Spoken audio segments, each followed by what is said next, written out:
Pro kabaddi season 11 కోసం UP Yoddhas ఏ ప్లేయర్స్ని retain చేసుకున్నా, ఏ ప్లేయర్స్ని release చేసినా వీళ్ళ ముగ్గురిని మాత్రం ఖచ్చితంగా రీటైన్ చేసుకోవాలి. వాళ్ళే గగన్ గౌడ లాస్ట్ సీజన్లో 92 రైట్ పాయింట్స్ని సాధించాడు. ఫస్ట్ సీజన్లోనే ఇలా సాధించడం అంటే మాటలు కాదని చెప్పాలి. సో ఖచ్చితంగా ఫ్యూచర్లో ఒక మంచి స్టార్ ప్లేయర్ అవుతాడు గగన్ గౌడ యూపీ యోధాస్కి. కాబట్టి ఖచ్చితంగా గగన్ గౌడని యూపీ యోధాస్ రీటైన్ చేసుకోవాల్సి ఉంటుంది. ఇక నెంబర్ 2 సుమిత్ సాంగ్వాన్. మిగతా డిఫెండర్స్ అందరూ కూడా నిరాశపరిచినప్పటికీ లాస్ట్ సీజన్లో సుమిత్ సాంగ్వాన్ ఎక్స్ట్రాడినరీ పర్ఫార్మెన్స్ని యూపీ యోధాస్కి ఇవ్వడం జరిగింది. మొత్తంగా 61 ట్యాకిల్ పాయింట్స్ని లాస్ట్ సీజన్లో సాధించాడు సుమిత్ సాంగ్వాన్. సో ఈ నేపథ్యంలో ఒక మంచి కెప్టెన్సీ మెటీరియల్గా కూడా యూజ్ అవుతాడు. కాబట్టి ఖచ్చితంగా యూపీ యోధాస్ ఈ స్టార్ డిఫెండర్ని రీటైన్ చేసుకోవాల్సి ఉంటుంది. ఇక నెంబర్ 3 అనిల్ కుమార్ ఈ ఆల్రౌండింగ్ ప్లేయర్ లాస్ట్ సీజన్లో 26 రైట్ పాయింట్స్తో పాటుగా 5 ట్యాకిల్ పాయింట్స్ని మాత్రం సాధించగలిగాడు.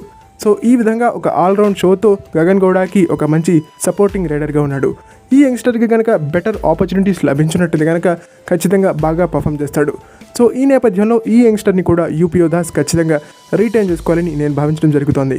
సో ఈ విధంగా ఈ ముగ్గురు ప్లేయర్స్ని కనుక యూపీ యోధాస్ రీటైన్ చేసుకున్నట్టయితే ఖచ్చితంగా లాస్ట్ సీజన్ కంటే కూడా బెటర్ రిజల్ట్స్ని వాళ్ళు పొందేటువంటి అవకాశం ఉంటుంది.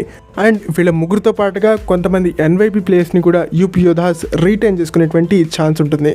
వీళ్ళతో పాటుగా యూపీ యోధాస్ మంచి పిక్స్ని కనుక ఆప్షన్లో చేసినట్టయితే యూపీ యోధాస్ ఈ సీజన్లో బాగా పర్ఫామ్ చేసేందుకు అవకాశాలు బాగా ఉన్నాయని చెప్పాలి.